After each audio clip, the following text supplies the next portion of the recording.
tema yang kita mau pelajari, saudara, ternyata sebelum kita ini lahir, ya, berarti ayah ibu kita masih belum kenal, belum tahu siapa kita.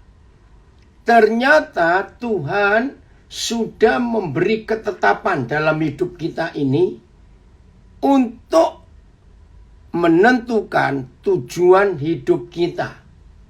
Saya ulangi, sebelum kita lahir, berarti sebelum ayah ibu kita kenal, tahu siapa kita, ternyata Tuhan pemilik kita dan yang menjadikan kita itu sudah memberi ketetapan apa tujuan hidup kita.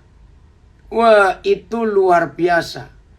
Nah, saudara, kalau kita dalam hidup ini tahu tujuan dan ketetapan Tuhan itu, maaf saya berkata, maka langkah-langkah perjalanan hidup kita tidak akan salah. Kalau kita mengikuti ketetapan keputusan Tuhan dalam hidup ini. Dan itu luar biasa. Maka itu mulai hari ini, ya, biarlah kita belajar betul untuk mengikuti apa ketetapan Tuhan. Saudara, maka saya bisa katakan begini. Masalah terbesar dalam hidup kita itu bukan karena kita nggak bisa makan. Bukan. Masalah terbesar dalam hidup kita bukan karena kita nggak sekolah. Bukan. Masalah terbesar dalam hidup kita kalau kita tidak tahu tujuan hidup kita ini apa. Nah, terus bagaimana cara kita bisa mengetahui tujuan hidup kita, yang tujuan hidup yang Tuhan tetapkan atas kita? Tolong dicatat, ya, satu hal ini. Selama saudara dan saya tidak membentuk, tidak membuat, tidak menciptakan, tidak memutuskan tujuan hidup kita dengan cara kita, dengan kekuatan kita, maka Tuhan akan memberitahukan apa tujuan hidupnya yang ditetapkan atas kita. Jadi syaratnya cuma satu. Bukan doa puasa, bukan mesti rajin baca Alkitab sekian pasal sehari. Tidak. Pokoknya kalau Tuhan tahu bahwa saudara dan saya dalam hidup ini tidak punya planning, nggak punya rencana sendiri. Aku ingin jadi ini, aku ingin ini, mungkin itu. Nah, kalau Tuhan melihat di dalam hidup kita nggak ada hal-hal seperti itu, berarti kita seperti kertas kosong. Berarti kita seperti keluar dari rumah, kita nggak tahu mau kemana, nggak punya rencana ke kanan, ke kiri, terus atau balik masuk rumah lagi, nggak ada.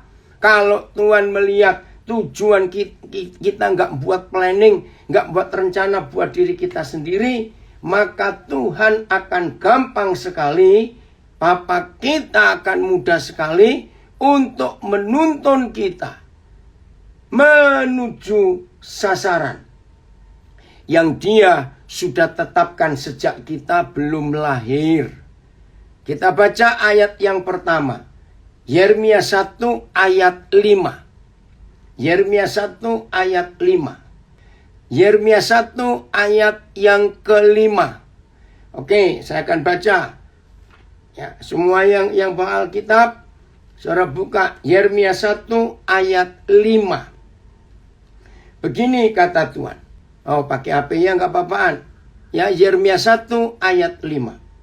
Sebelum aku membentuk engkau dalam rahim ibumu. Saudara perhatikan. Sebelum, ya Senta, baru ini Papa baca ayat yang pertama ini. Sebelum aku membentuk engkau dalam rahim ibumu. Saudara, apa arti kalimat ini? Apa arti kalimat ini? Berarti sebelum ayah ibu kita menikah. Ini yang luar biasa. Ya, Tapenson puji Tuhan bisa hadir. Nabi Riaman Amanson. Ya. Lihat kalimat ini. Sebelum Tuhan Bapa di surga membentuk kita di dalam rahim ibu kita. Jadi ibu kita belum hamil. Nah, kalau ibu kita belum hamil kita, berarti papa mama kita belum menikah. Saudara akan dibuat terkejut oleh Tuhan. Lalu, jadi sebelum papa mama kita menikah, lalu apa? Lihat apa yang Tuhan katakan. Aku telah mengenal engkau. Wih, luar biasa. Jadi sebelum papa mama kita menikah, jadi kita belum dibentuk. Lalu pertanyaannya, kita di mana? Ya, kita ada di surga, di dalam hadirat Tuhan. Dia sudah kenal kita sebelum itu. Nah, kalau Papa di surga sudah mengenal saudara dan mengenal saya sebelum ayah ibu kita menikah. Pertama kali saya membaca ayat ini, saya bingung. Bagaimana mungkin ayah ibunya belum menikah, kok anaknya sudah dikenal oleh Tuhan? Justru inilah rahasia. Bahwa sebelum orang tua kita menikah, Tuhan sudah kenal kita.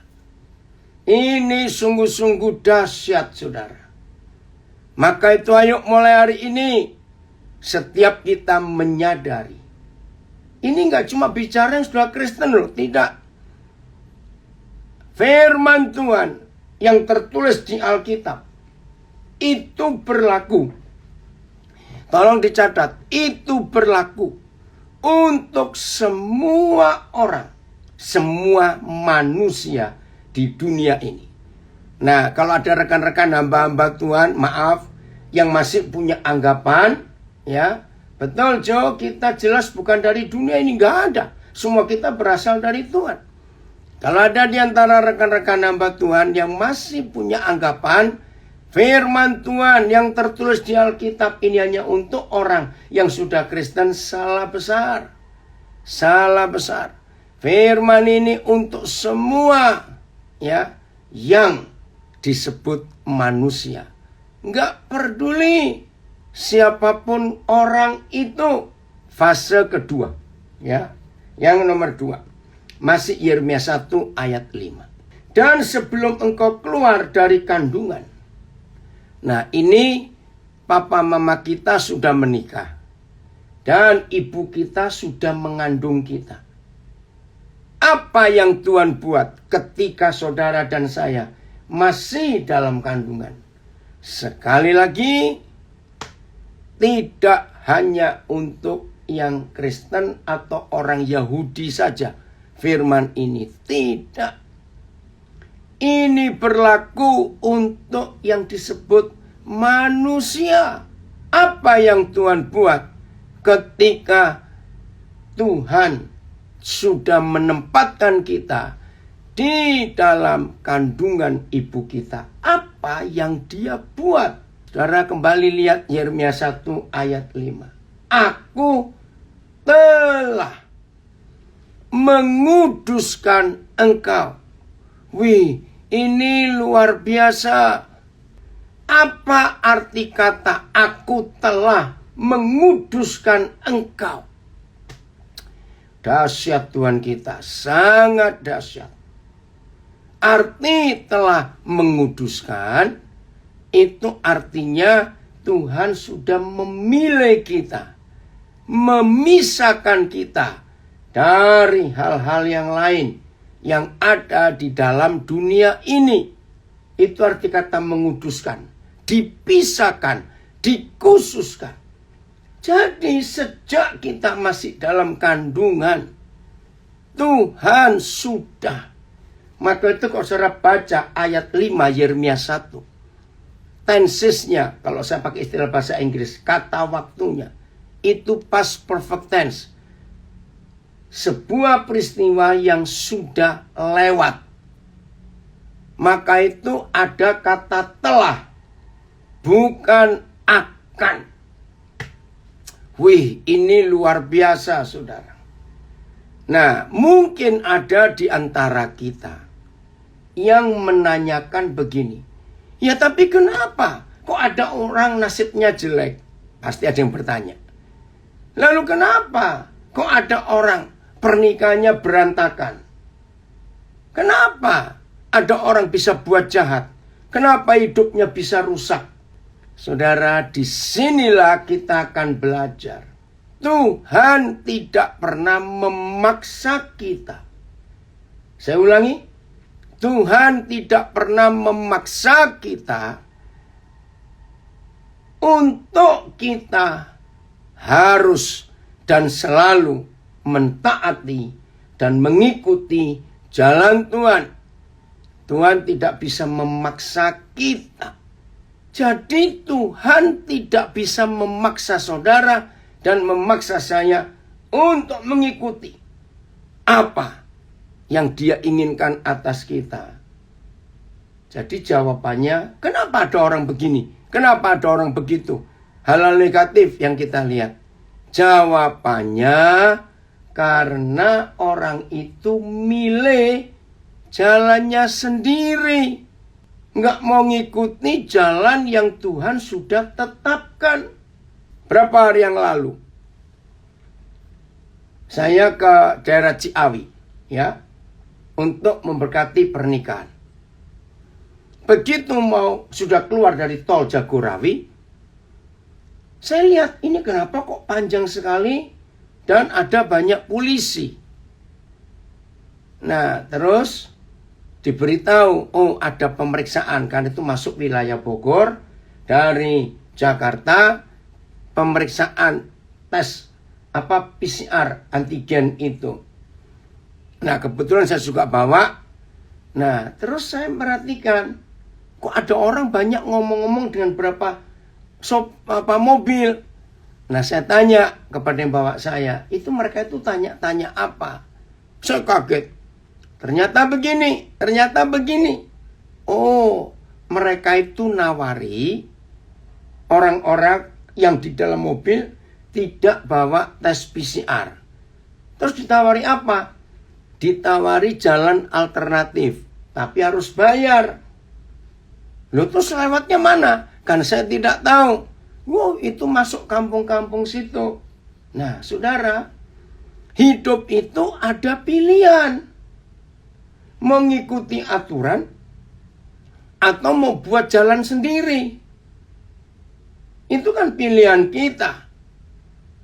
Kalau peraturan berkata harus ada bukti tes, ya sudah, kita harus ngikuti.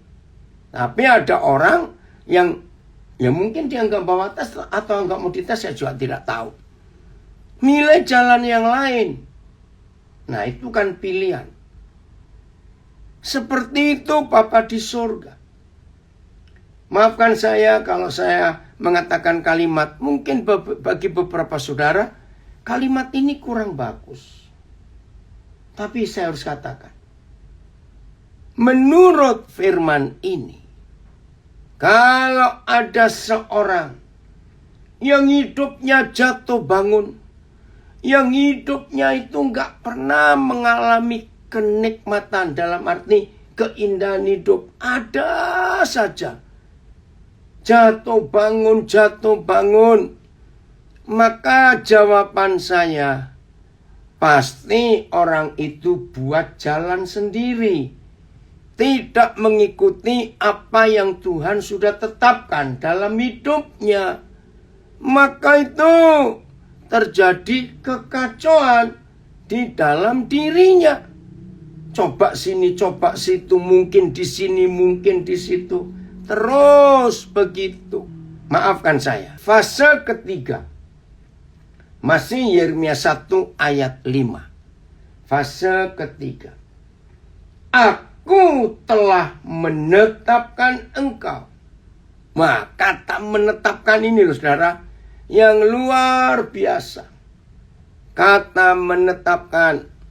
Kata percaya ya, keputusan Tuhan untuk anak kalian juga itu luar biasa. Ya, puji Tuhan, gabung juga. Nah, saudara lihat. Oh, terima kasih. Dari Lapas Mojokerto. Oh, bayangkan.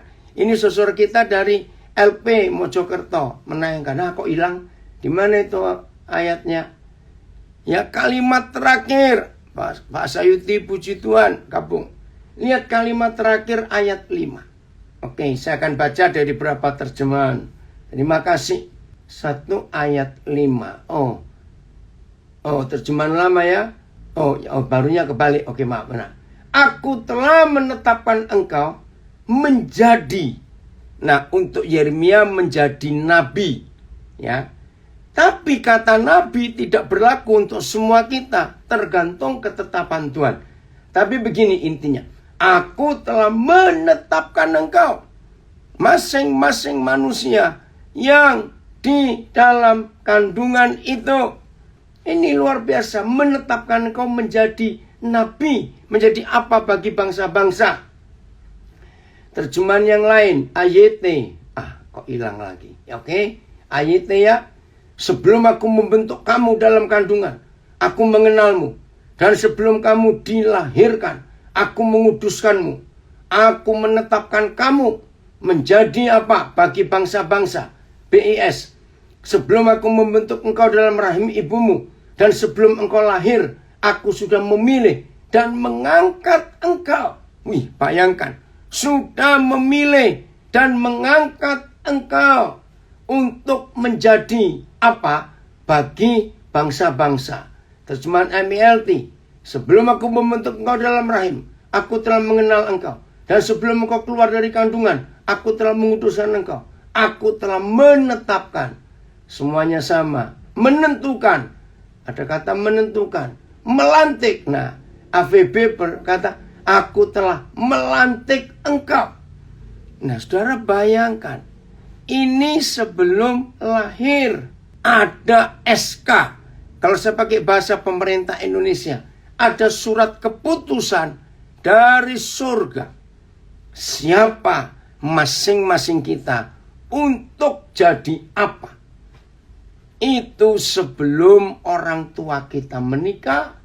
Waktu ibu kita sudah mengandung kita. Sudah dikuduskan. Bukan akan, sudah. Lalu ketika kita lahir. Yang jelas orang tua kita, ayah ibu kita belum tahu ini anak mau jadi apa nanti. Tapi dari surga sudah ada ketetapan, ada keputusan, ada SK. Saudara dan saya jadi apa? Nah, ini yang kita tahu. Betul, rumus surga jauh sekali dengan rumus dunia, jauh. Saya ulangi lagi, bahwa firman ini tidak hanya untuk, tidak hanya untuk orang Yahudi atau orang Kristen saja, tidak. Firman ini berlaku untuk semua manusia di muka bumi ini. Nah, terus salahnya di mana? Kita lihat. Yesaya 53 ayat 6. Yesaya 53 ayat 6. Kita lihat. Salahnya itu di sini. Maaf. Ketika surga sudah memberikan ketetapan atas hidup kita, lalu kita lihat ini. Terjemahan lama. Bahwa sesatlah kita. Nah, ini dia. Apa kata lain sesat? Ngawur. Sesatlah kita sekalian seperti domba. Bagaimana sesatnya? Masing-masing kita balik kepada jalannya sendiri. Tetapi segala kejahatan, kedurjanaan, kebejatan kita ditempuhkan Bapa di surga. Ditanggungkan Bapa di surga kepada Tuhan Yesus. Terjemahan baru. Kita sekalian sesat seperti domba. Masing-masing kita mengambil jalannya sendiri. Tetapi Yahweh Bapa di surga telah menimpakan kepada Yesus segala kejahatan kita. Aduh, luar biasa. Ada komen.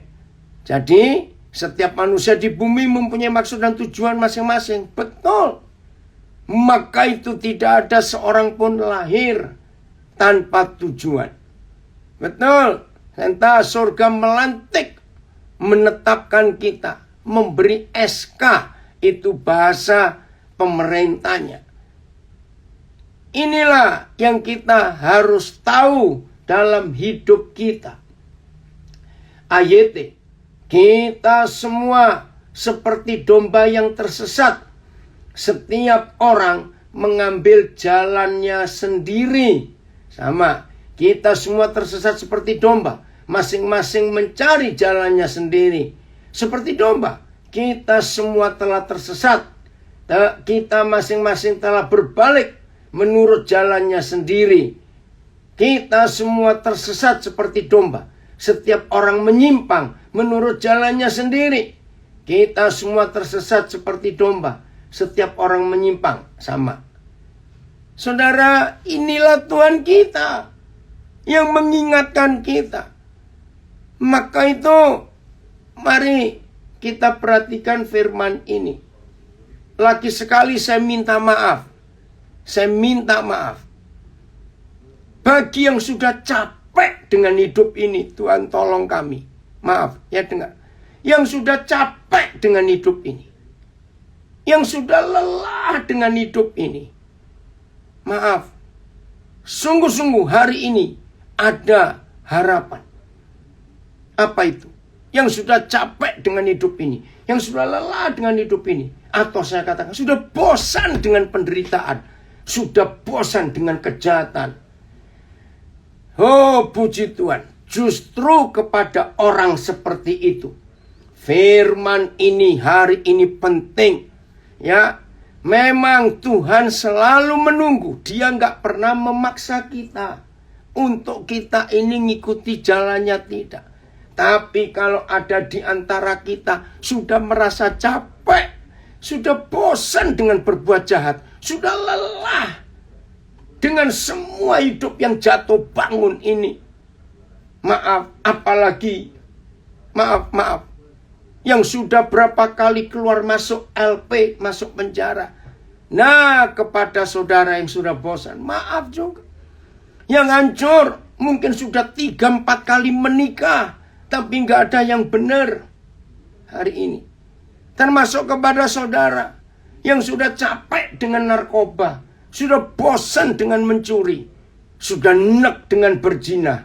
Hari ini ada jawaban dari surga. Akhiri semua itu dan ayo kembali kepada ketetapan Tuhan. Maka itu dalam Alkitab, untuk bisa merubah hidup yang hancur, hidup yang jungkir balik, hidup yang kacau balau, hidup yang sudah nggak karu-karuan, tapi orang itu masih hidup. Maka cuma ada satu kata yang Tuhan katakan dan tertulis di kitab suci kita, bertobat. Bertobat. Apa arti kata bertobat? Dari bahasa asli, kata bertobat itu artinya balik. Ya, dosa dalam bahasa asli Perjanjian Baru itu bukan salah. Dosa dalam bahasa Perjanjian Baru artinya tidak tepat sasaran.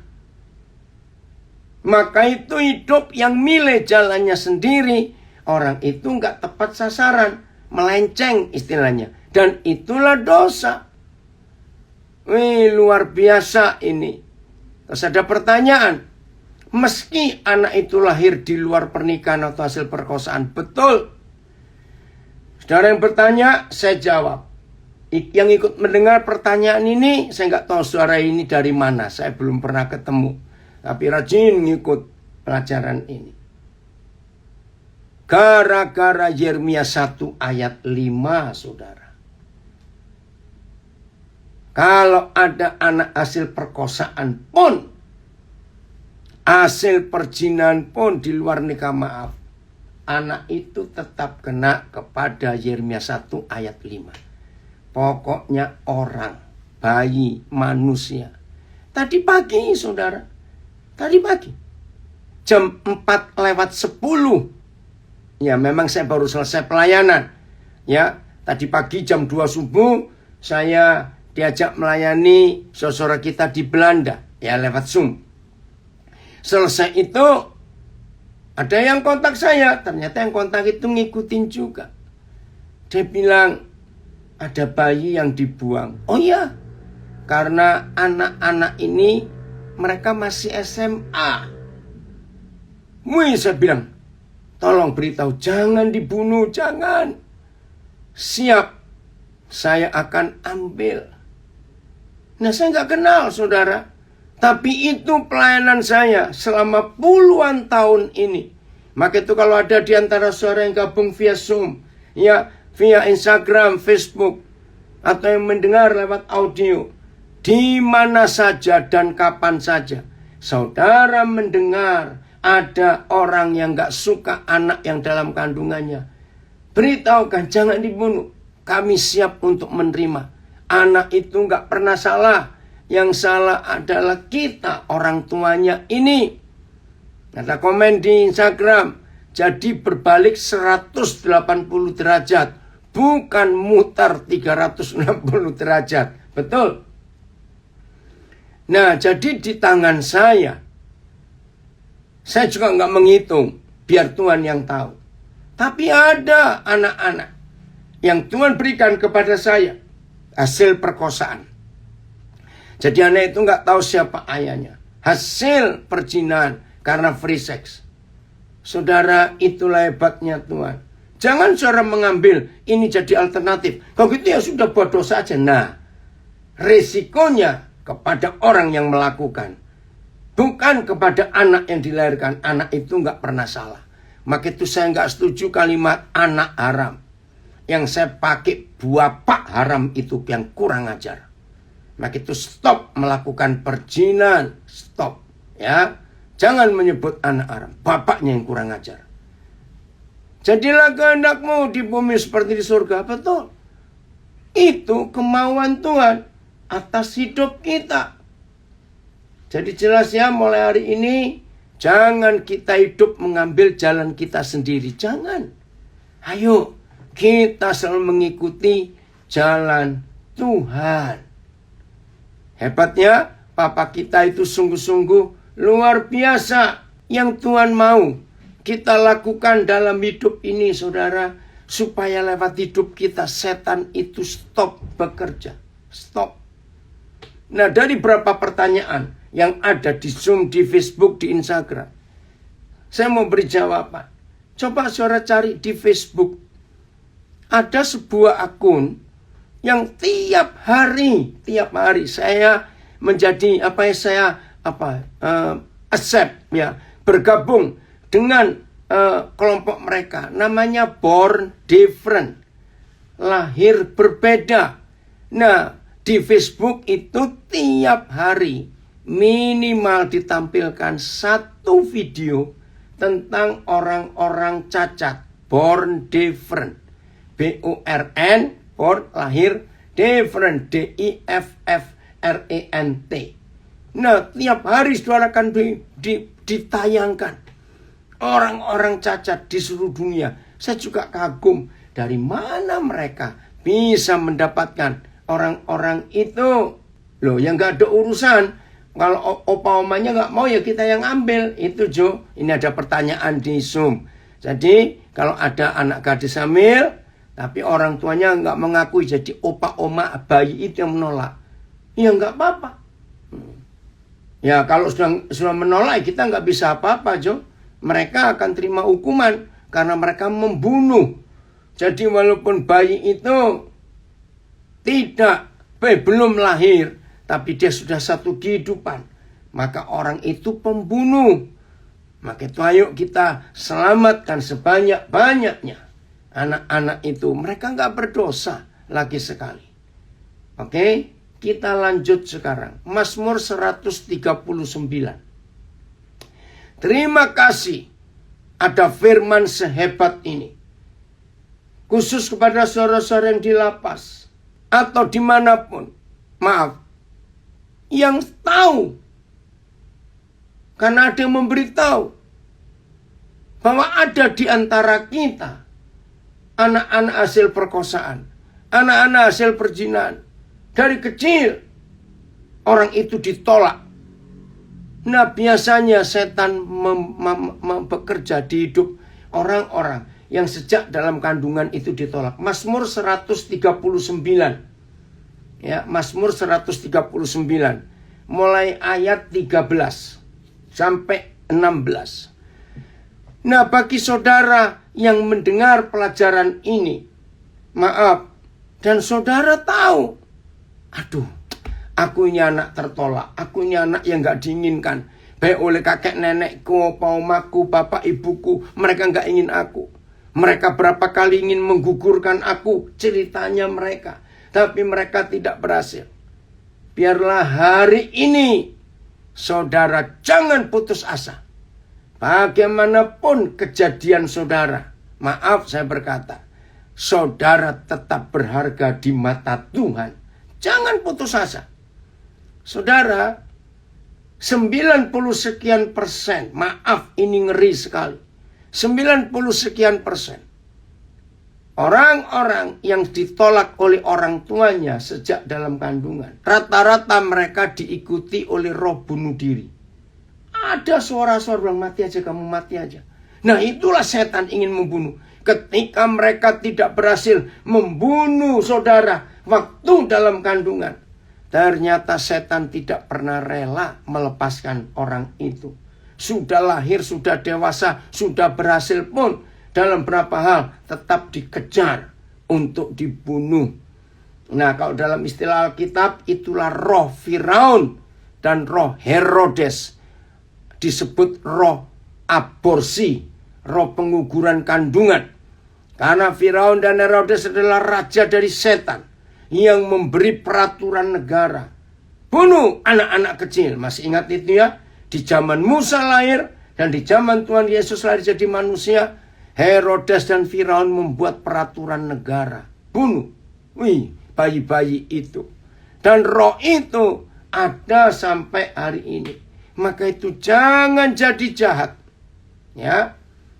Maka engkau, Mazmur 139 ayat 13, saya baca terjemahan lama dulu. Maka engkau juga telah merupakan, ini terjemahan lama agak susah bahasanya ya, segala sesuatu yang di dalam aku, dan telah mengubah akan daku dalam rahim ibuku. Terjemahan baru, sebab engkaulah yang membentuk buah pinggangku, menenun aku dalam kandungan ibuku. AYT, sebab engkau membentuk bagian dalam tubuhku. Engkau menenun aku di dalam rahim ibuku. BIS ya. Sebab engkau menciptakan setiap bagian badanku dan membentuk aku dalam rahim ibuku. MLT, sebab engkau telah membentuk buah pinggangku. Engkau merajut aku dalam kandungan ibuku. Ya, sangat detail kalau menenun, betul. Engkaulah yang menciptakan batinku. Engkau menenun aku dalam kandungan ibuku. Karena engkau telah membentuk bagian-bagian dalamku. Engkau melindungi aku di dalam rahim ibuku. Saudara, tahun 85. Kira-kira bulan Mei. Pertama kali saya dapat pewahyuan Mazmur 139 ini. Wih, saya kagum. Bayangkan. Ditenun dan dirajut. Berarti handmade. Buatan tangan. Bukan buatan pabrik. Apa bukti bahwa Tuhan yang Maha Kuasa, yang menciptakan kita dan disimpan di dalam kandungan ibu kita masing-masing. Maka saya buktikan ini. Karena kita ini buatan tangan, bukan buatan pabrik, buatan mesin. Saudara, jangan kaget. Apa buktinya kita ini buatan tangan, bukan buatan mesin? Buktinya adalah semua kita hanya satu di dunia. Kita nggak punya kembaran. Anak kembar satu telur, ya, kembar identik istilahnya. Secara sepintas sama loh. Senyumnya sama, apanya sama. Tapi percayalah, kembar identik pun satu telur. Tetap ada bedanya. Karena kita ini buatan tangan. Ditenun dan dirajut. Lihat, cukup banyak suku-suku bangsa di Indonesia yang secara ratusan ribuan tahun turun-temurun membuat tenun dan rajutan. Ya, hampir semua suku di Indonesia mereka punya kebudayaan tenun. Hebat. Semua kita beda. Wah, kalau bicara detailnya beda bisa nggak selesai-selesai. Tapi saya percepat. Pertama, sidik jari. Sidik jari seluruh manusia di dunia. Tolong perhatikan. Sejak zaman Adam sampai sekarang. Sekarang yang hidup penduduk bumi ini 7,5 miliar. Belum yang ditambah yang sudah mati sejak Adam. Oke? Dan manusia-manusia yang akan lahir hari ini dan besok dan seterusnya.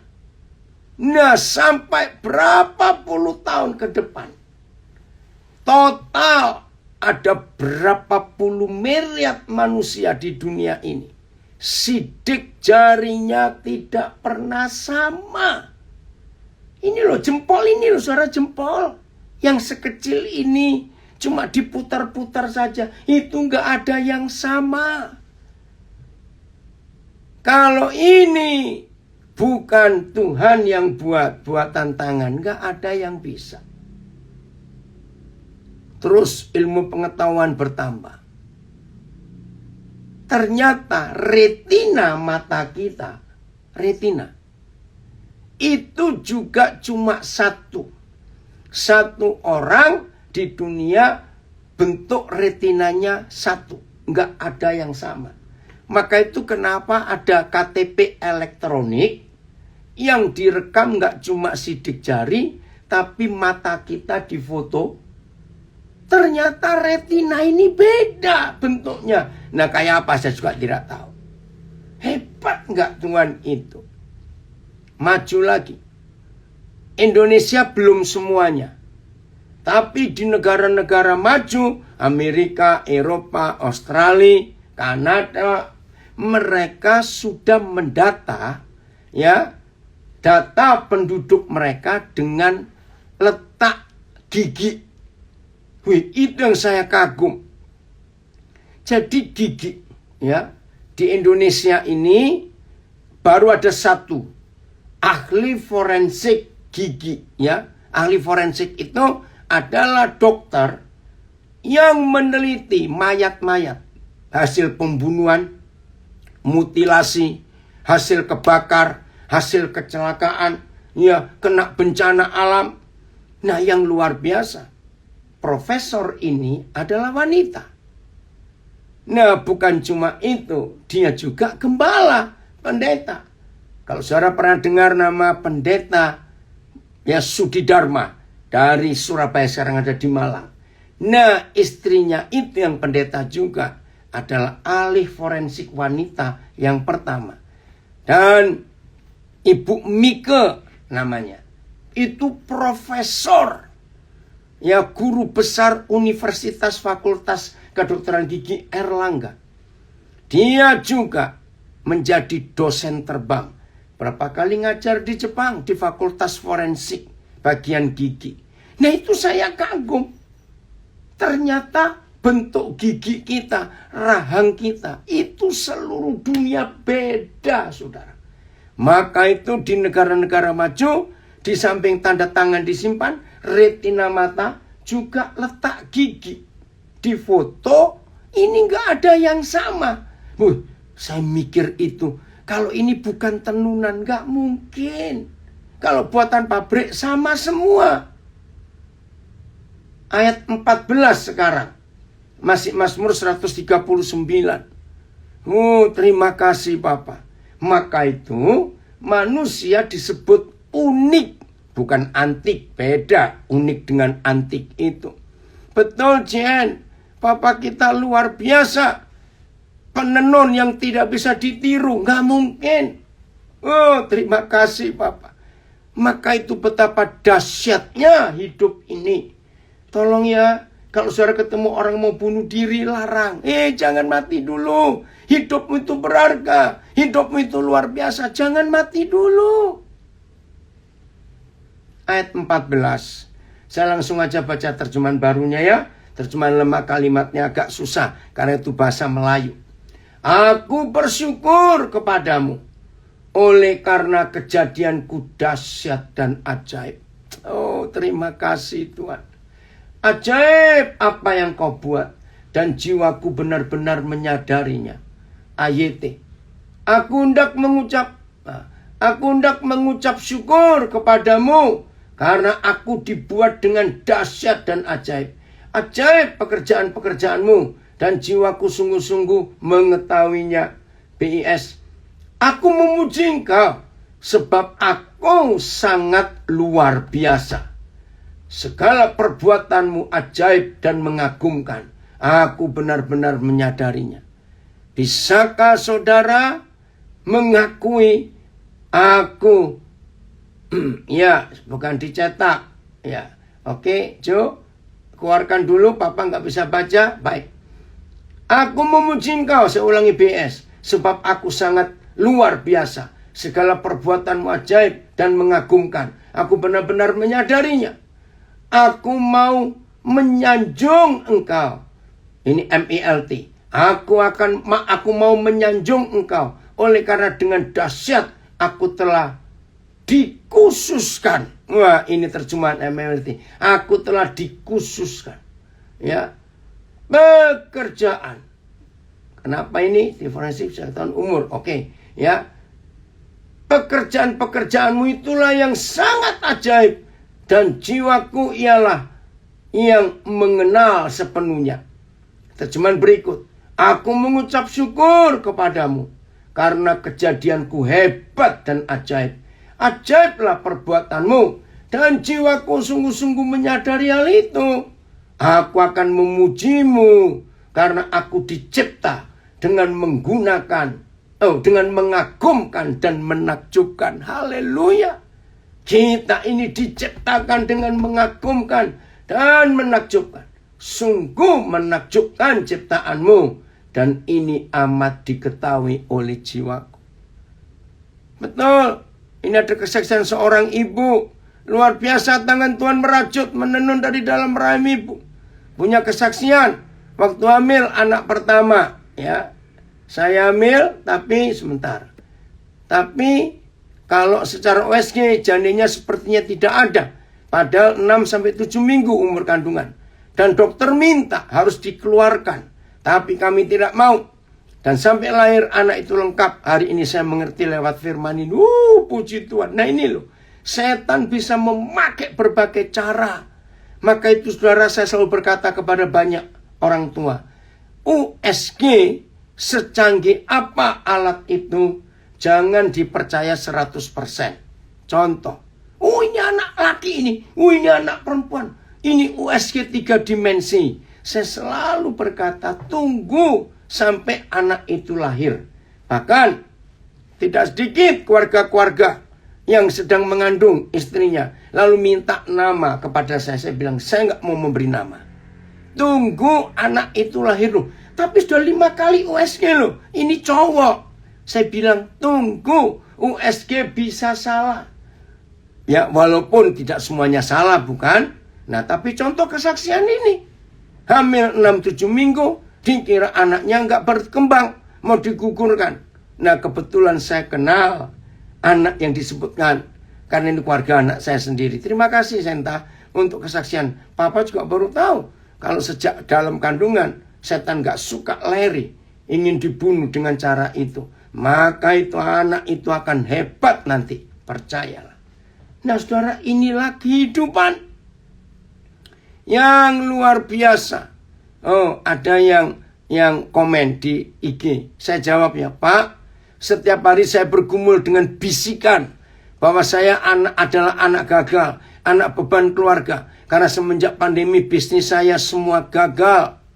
Saya nggak kenal siapa saudara. Kalau saudara mau kontak saya nanti lewat nomor telepon, ya silakan. Nah, kalau saya baca pertanyaan saudara, tolong dengar ya, saya baca lagi. Saya nggak kenal siapa ini. Pak, setiap hari saya bergumul dengan bisikan bahwa saya adalah anak gagal, anak beban keluarga. Karena semenjak pandemi, bisnis saya semuanya gagal. Maafkan saya. Saya nggak kenal orang tua saudara. Karena saya pun nggak kenal saudara. Berarti orang tua saudara itu hanya butuh uangmu. Maka itu ketika bisnismu gagal, mereka kecewa. Nah, saya sarankan, jangan merasa tertuduh oleh si jahat dalam nama Yesus. Nah, saudara sudah mendengar firman ini, maka kalau suara-suara bisikan itu muncul, aku anak gagal, bacakan firman ini. Mazmur 139. Yeremia 1 ayat 5. Saudara bukan anak gagal, sebab waktu saudara masih sudah dibentuk dalam kandungan ibu, Tuhan sudah punya ketetapan untuk hidupmu. Nah saudara, ini kesaksian. Kita bisa belajar bagaimana setan ingin merusak kehidupan ini. Sadar ya, bahwa hidup ini dahsyat dan ajaib. Apa yang Tuhan buat itu sangat ajaib. Ayat 15. Masih Mazmur 139. Ayat 15. Oh, terima kasih Bapak. Terjemahan baru. Tulang-tulangku tidak terlindung bagimu ketika aku dijadikan di tempat yang tersembunyi dan aku direkam. Wih, luar biasa. Di bagian-bagian bumi yang paling bawah. Ayat, tulang-tulangku tidak tersembunyi darimu ketika aku dibuat di dalam persembunyian dan ditenun di kedalaman bumi. Wah, itulah kandungan, itulah rahim. Ya, ada komen dari Nabiri. Betapa ajaib dan dahsyatnya Tuhan kejadianku. Kau menenun diriku serupa gambaranmu. Oh, sungguh hebat kau Papa. Amin. Saya baca lagi, ini komen yang dahsyat di Instagram. Betapa ajaib dan dahsyatnya Tuhan kejadianku. Kau menenun diriku serupa gambaranmu. Oh, sungguh hebat kau Papa. Saya setuju pengakuan ini. Dan kalau ada di antara saudara nggak bisa setuju pengakuan ini, terima dirimu apa adanya. Ampuni orang tuamu, jangan salahkan mereka. Ayat 15 saya baca lagi. Terima kasih Bapak. BIS. Waktu tulang-tulangku dijadikan. Haleluya. Dengan cermat dirangkaikan dalam rahim ibuku. Wow, luar biasa. Ya. Oke, ada pertanyaan nanti. Jika semua orang sudah ditentukan di sejak dalam kandungan, lalu bagaimana dengan Yudas Iskariot? Ini pertanyaan dari lapas porong tadi. Nanti saya akan jawab. Saya baca dulu. BIS ya. Waktu tulang-tulangku dijadikan, dengan cermat dirangkaikan dalam rahim ibuku. Sedang aku tumbuh di sana secara rahasia. Memang, siapa yang tahu waktu kita masih dalam kandungan, itu kan tempat rahasia di bagian bumi paling bawah. Artinya betul-betul tersembunyi. Tapi mata Tuhan itu luar biasa. Ini pertanyaan kembali dari lapas porong. Apakah Tuhan sudah menentukan Yudas Iskariot sejak dalam kandungan untuk jadi pengkhianat? Nanti saya akan jawab dulu, sabar dulu ya. Dengar dulu. Yang punya banyak pertanyaan, nanti ini penting sekali. Saya ulangi BIS. Waktu tulang-tulangku dijadikan, dengan cermat dirangkaikan dalam rahim ibuku. Sedang aku tumbuh di sana secara rahasia. Aku tidak tersembunyi bagimu. Bayangkan, waktu saudara dan saya masih dalam kandungan, itu kan rahasia, tempat yang gelap. Nggak ada yang tahu. Ibu kita menyimpan kita di tubuhnya pun dia nggak tahu. Tapi di dalam tempat rahasia itu, firman ini menuliskan, mata Tuhan tembus sampai kedalaman kandungan ibu kita. Hebat nggak? Nah, disitulah Tuhan menenun kita. Disitulah Tuhan merajut kita. Oh, terima kasih. MILT. Tulang-tulangku tidak tersembunyi darimu. Pada waktu aku dibentuk di tempat yang tersembunyi. Ketika diriku dirajut di kedalaman bumi. Wah, terima kasih Papa. Orang tua kami nggak melihat kami. Tapi Tuhan melihat kami. Terima kasih. Tulang-tulangku tidak tersembunyi darimu. Ketika aku dijadikan di tempat rahasia dan dirajut di bagian bumi yang terbawa. Bentukku tidak tersembunyi daripadamu. Ketika aku dicipta dalam rahim dan diukir dengan mahir. Wih, ini terjemahan AVB. Diukir dengan mahir di bagian bumi yang paling bawah. Wah. Ini pertama kali saya membaca ada kata diukir. Selama ini saya cuma tahu ditenun, dirajut. Tapi ini diukir. Wih, hebat. Kalau ada seniman yang ngikuti pelajaran ini, entah saudara seniman lukis, ya, seniman tari, seniman pahat, ya, seniman apa saja. Saudara tahu nggak? Disebut seniman, itu cirinya cuma satu. Bukan hanya pintar membuat hasil karya tangannya. Tidak. Tolong yang belum tahu supaya tahu. Seorang disebut seniman, artis, itu cuma satu. Sehebat apa hasil yang dia ciptakan. Dan harganya pasti mahal. Tolong catat, seniman itu di sini cara kita menentukan.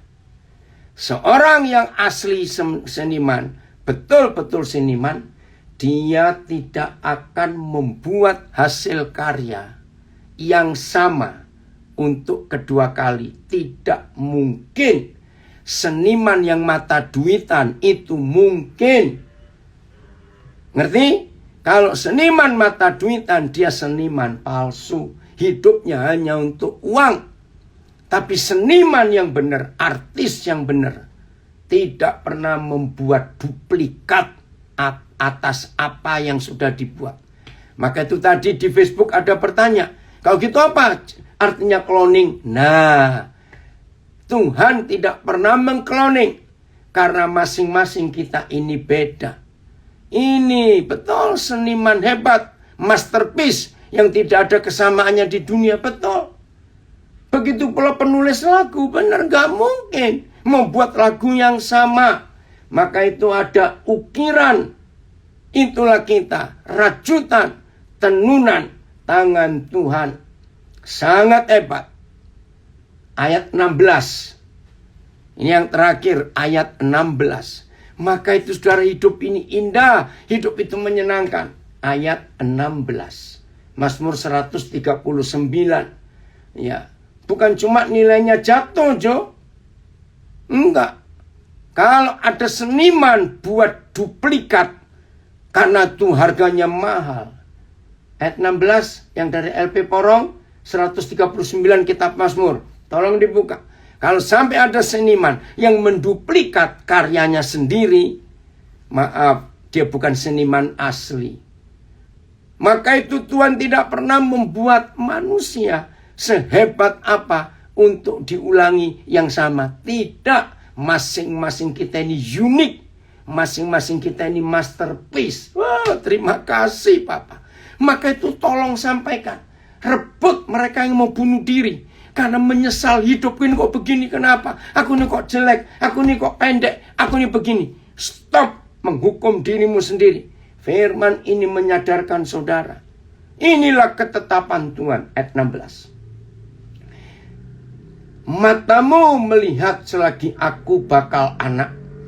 Dan dalam kitabmu semuanya tertulis hari-hari yang akan dibentuk sebelum ada satupun daripadanya. Woi, saya pertama kali membaca ayat ini bulan Mei tahun 85, saya menjerit. Wow, Tuhan, begitu hebat aku. Ayat, matamu telah melihat janinku. Di dalam kitabmu semua tertulis hari-hari yang akan disusun bagiku ketika belum ada satupun darinya. PS, engkau melihat aku waktu aku masih dalam kandungan. Semuanya tercatat di dalam bukumu. Hari-harinya sudah ditentukan sebelum satupun mulai. Matamu sudah melihat selagi aku bakal anak.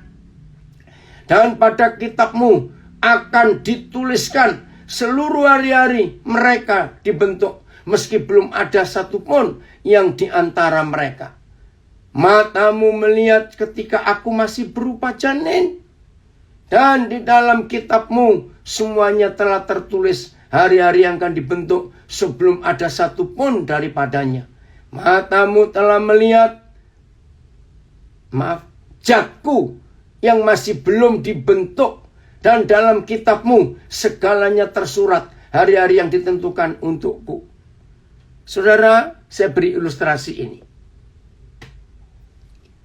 Orang yang buat buku harian itu pasti ditulis malam hari setelah satu hari itu lewat.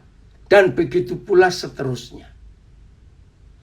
Maka itu kalau ada orang buat buku harian, sampai tahun yang akan datang dia sudah nulis sekarang, itu namanya mengarang. Tapi Papa kita menurut ayat 16 ini, buku harian tentang hidup kita masing-masing sudah dia tulis sebelum kita lahir. Maka itu di kalimat terakhir semua ayat yang terjemahannya sama ayat 16. Sebelum ada satupun daripada hari itu. Ya karena kita belum lahir. Jadi buku harian saudara dan buku harian kita sudah ditulis sejak kita belum lahir. Nah, saya mulai jawab pertanyaan dari lapas porong tadi tentang Yudas. Ada nggak tulisan Tuhan yang jahat tentang manusia? Ada nggak Tuhan menulis, menetapkan SK? Ingat tadi Yeremia 1 ayat 5 tentang yang jahat, tentang kerusakan, tentang kehancuran? Tidak ada. Termasuk anak cacat. Cacat lahir. Saudara, sayang waktunya. Cacat lahir sudah dibuktikan oleh dunia medis, dunia kedokteran.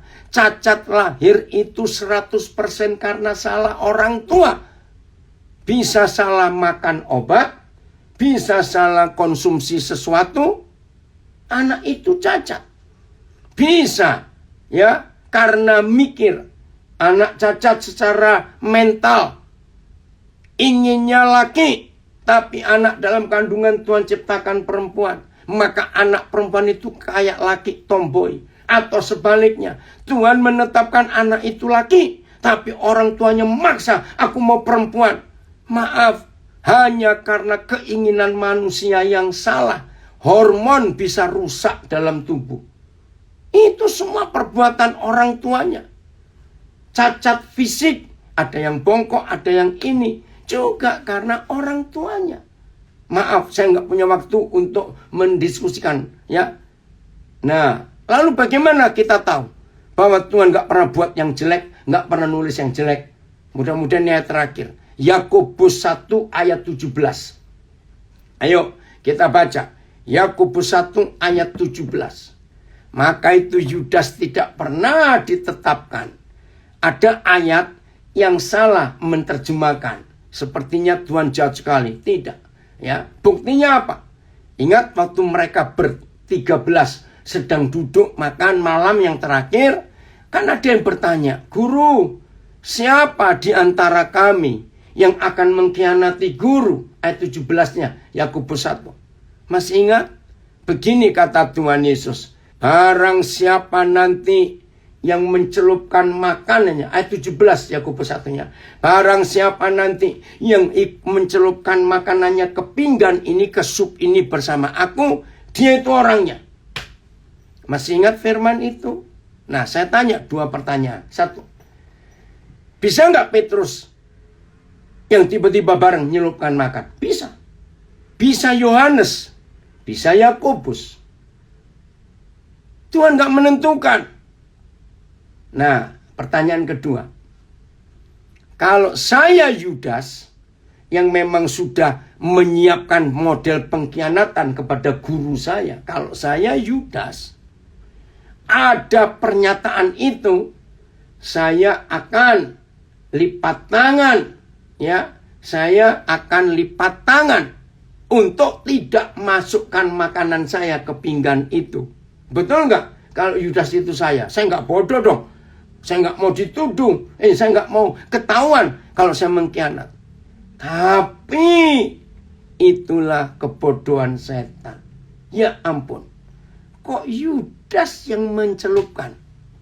Nah, saya harap lapas porong yang bertanya tadi jelas.